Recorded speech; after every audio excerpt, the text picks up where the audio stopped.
Hi, Wargamers. Welcome to the Command Center here in the House of Wargaming. Today, we're going to be talking about one of the Osprey Blue Book series of war games, Castles in the Sky, a war game of flying battleships by Eric Farrington. I haven't played this yet. The next time you see this book, we're going to get it on the table. We're going to have some fun with it. But there's some things that you got to think about. Because this is battleships, but off in the wild blue yonder, how are you going to deal with some infrastructure? That's what we're going to talk about today. I haven't seen anybody play this game. If you know of another guy that has posted a live play of the Castles in the Sky, shoot a link down in the description so we can go check it out, compare and contrast, see how they resolve some of the interesting conundrums with this game that you don't usually have to deal with when it comes to naval games. But before we get to Castles in the Sky, I do want to reassure you, I have been plugging away on my stuff for Rangers of Shadow Deep. We are going to continue the adventures of Thundar the Barbarian and his friends. And we're also going to continue. Now, I just want to reassure you guys. Look, we have got some lovely, lovely rat creatures here from Splintered Light. And this, what you're looking at right here, is like 700 or 800 points worth of figures for Warhammer Fantasy Battles. You've seen at least one Warhammer Fantasy Battle episode, and we're going to be adding that to the mix. It's going to enter the rotation. Warhammer is the 800-pound gorilla in our 10 by 10 foot room. We should talk about it. But I want to reassure you, this will not become a Warhammer channel. It's just one more ingredient that we're throwing into the soup of the joy of wargaming. After all, it's a big game, it's had a lot of influence, and I think that we're going to approach Warhammer Fantasy Battles with a slightly different perspective than most YouTubers. So just be at ease. We're looking at it through a very different lens. With that said, let's go down to the table and let's look at Castles in the Sky. It's an Osprey game. You know it's going to have phenomenal artwork and lots of shots of games in progress on a good-looking table.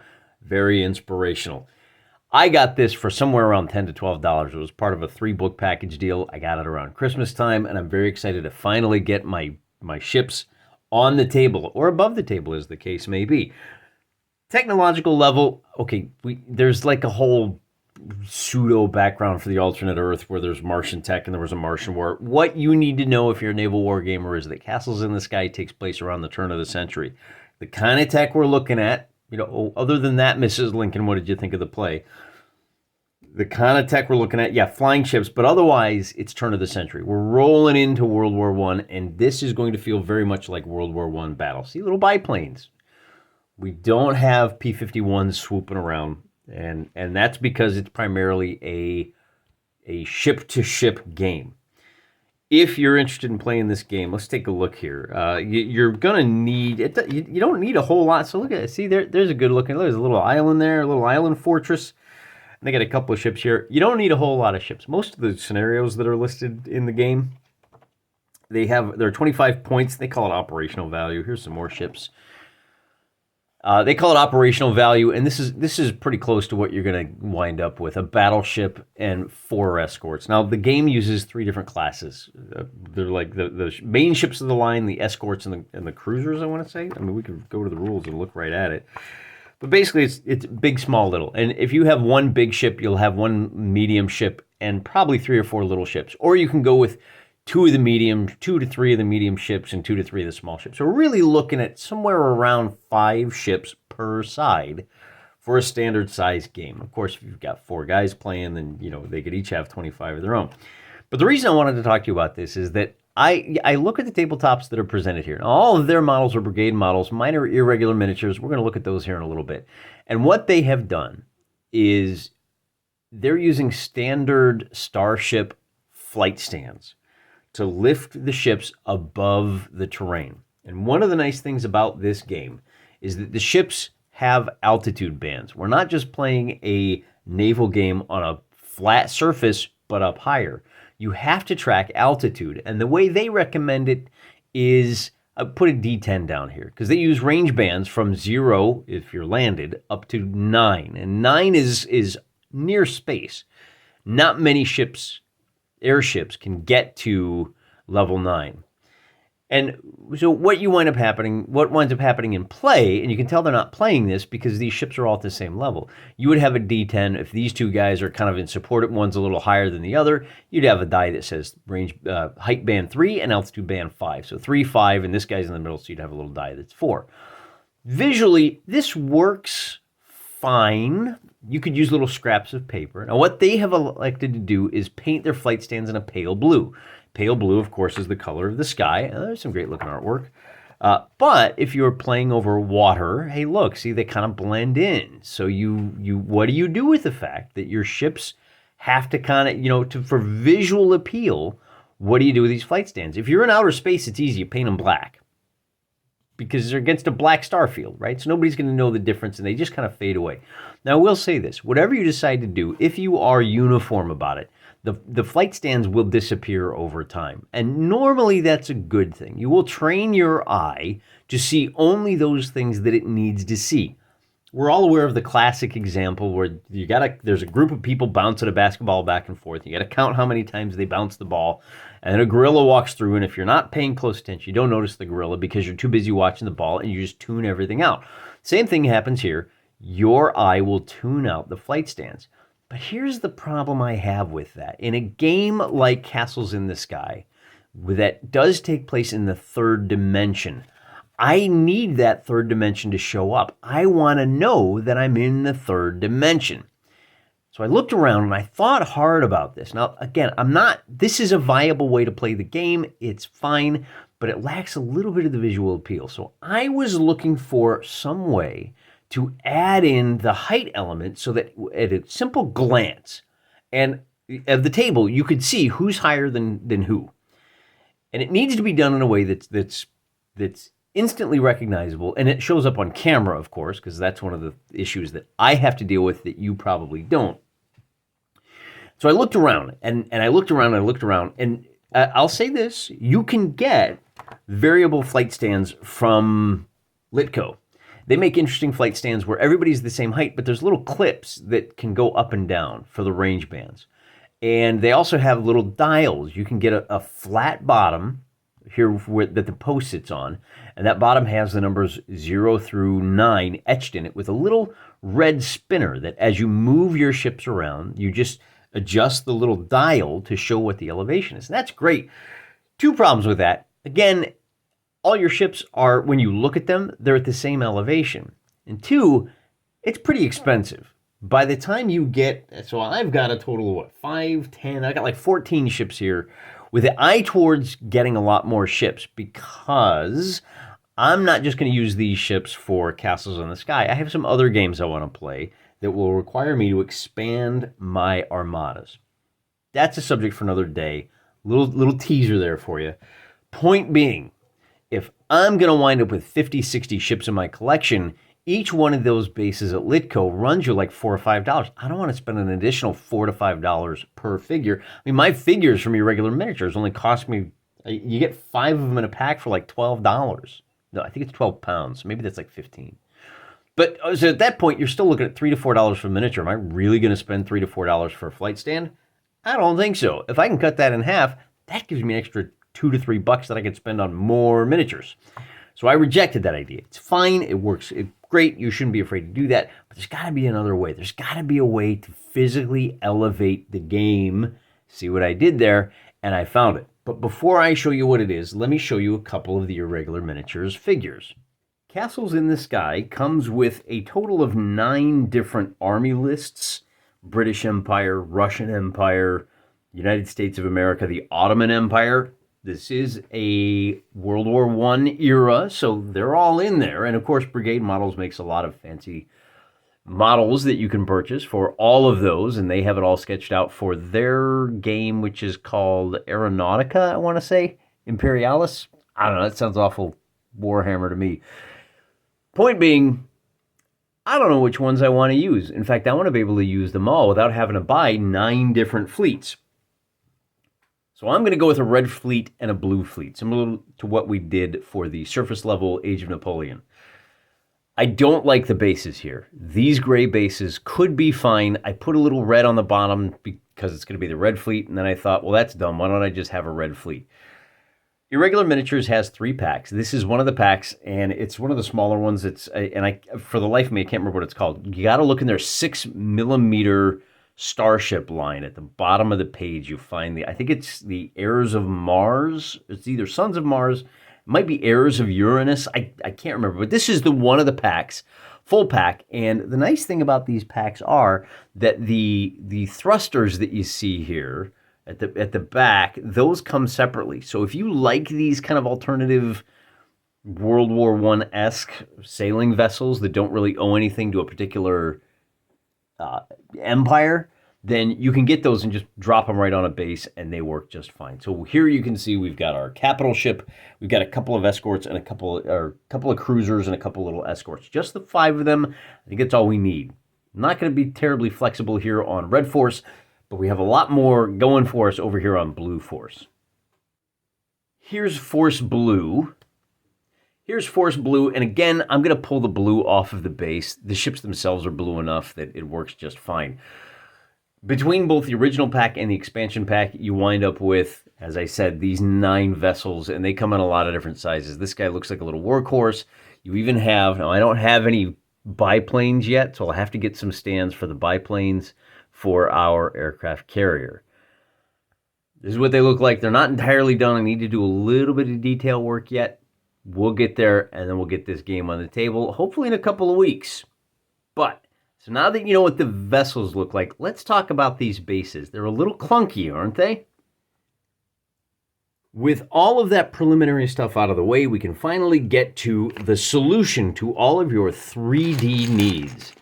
This is a bag of stacking counters. You get 500 of them.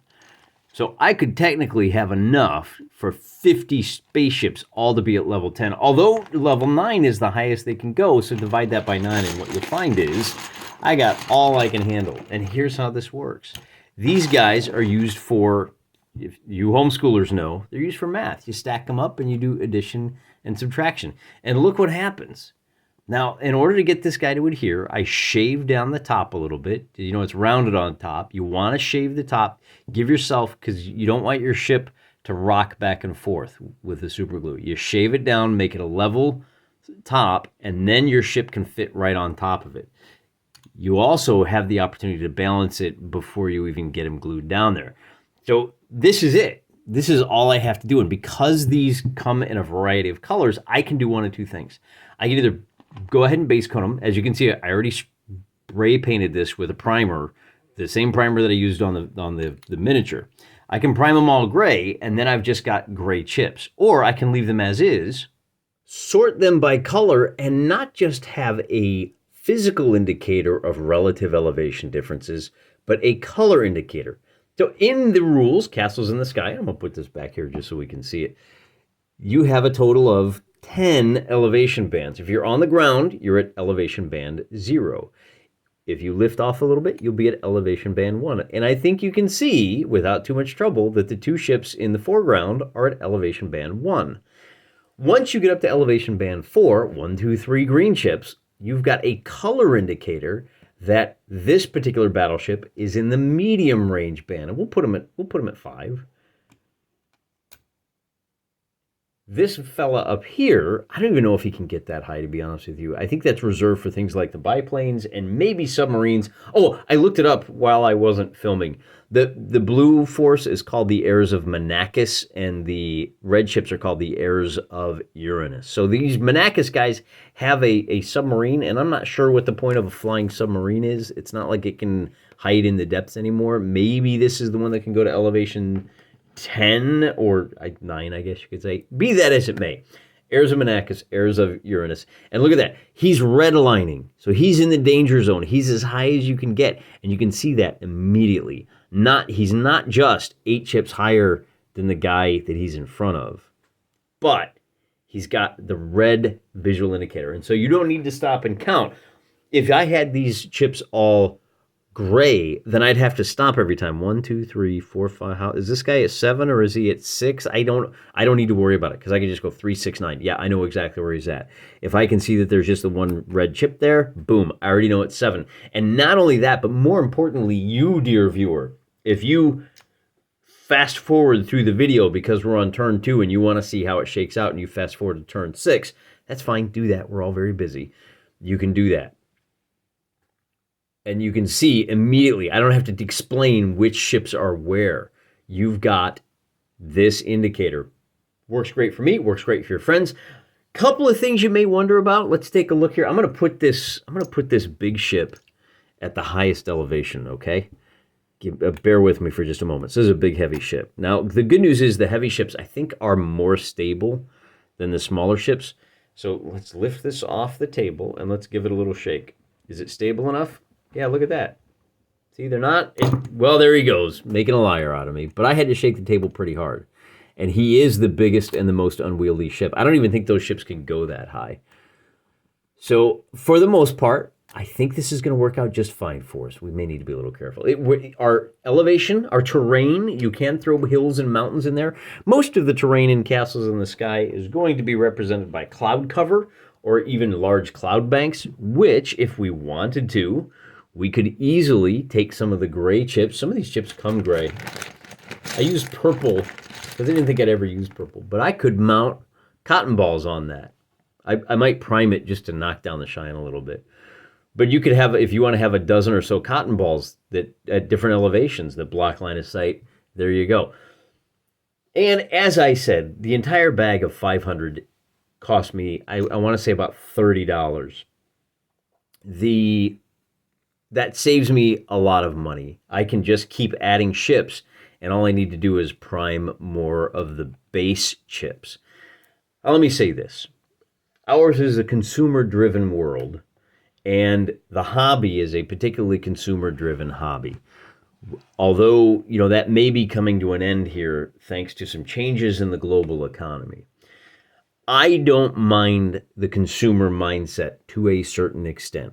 I like the people in my hobby. I like the people that support the hobby. Osprey Wargames is a great company. They've never offended me. They've never done anything to drive me away. I like giving them money. I like the work that they do. This is a phenomenal range of wargame books. There's 30 of them. If you can't find one or two that work great for you, you're probably in the wrong hobby. I've never met Eric Farrington, but he put a lot of time and effort into this, and I'm happy to give him a little bit of money. I buy bases from Litco all the time, but I only have so many dollars to go around, and I will use Litco when I don't have any other options, but I don't know that Litco has a solution to my elevation woes as elegant and as inexpensive as this. Don't be afraid to look outside the box. Go look at the educational toys for this sort of thing. If you can't find a solution within the hobby, go outside of the hobby. This is your old school wargaming. This is the true grognard style. Try something. I tried a little red along the gray here to indicate that it's force red. Yeah, we're not stupid. We just paint the ships red, and then it's the red ship. So we'll go back and clean that up a little bit. If these chips didn't work, I'm out $30. That's kind of a pinch. But I really like this. I think it's a great system. I know that was like 10 to 15 minutes of build up for just, hey bro, I'll use these chips. Let me say one last thing. The reason I got this idea, I looked all over. I looked at poker chips. I wouldn't recommend poker chips. Most of those stack really well for themselves, but they're not going to hold up well from a bump table. They don't move around the table very well, and you don't have the same. Here's the thing I like about these guys. Look, there's room underneath, so I can actually have a ship kind of underneath the other ship. See that? It helps convey the idea of floating. If you have these on a fat poker chip, then it'll really look like it's on a pedestal more than they already are. I got this idea from a game called Dragonlance. There was a Dragonlance board game that was all about dragons lancing each other. Well, it was kind of Joust, the board game, I guess you could say. And they had this same thing. The one thing I do wish we had was a little bit more control over the spinniness of these. I don't think it matters. But I wanted something about a half an inch thick, and I found it. This is perfect, right? Maybe you remember that old Dragonlance. It was a hex-based war game that used a very similar situation to this. If you have an idea for a system that might work well for this, then and I don't know, there may be some value in using these standard. Well, let's get out of the way, you guys. I should have. I'm glad I got the soft cloth down because I haven't dull-coated these guys yet. I really need to invite our friend, everybody's favorite, every wargamer's favorite friend, Matt Varnish, needs to pay these miniatures a visit. So here we go. This is what I was saying before I got all fat-fingered here. You could put these guys on poker chips, but then you have that weirdness where the poker chips are only about that thick, and you know, the 9 poker chips is probably only going to double the height of this thing. So there you have it, my friends. My solution to wargaming naval battles in the mysterious third dimension. And hopefully I've given you some ideas for ways that you can solve these same problems. Until next time, remember, guys, I'm praying for you.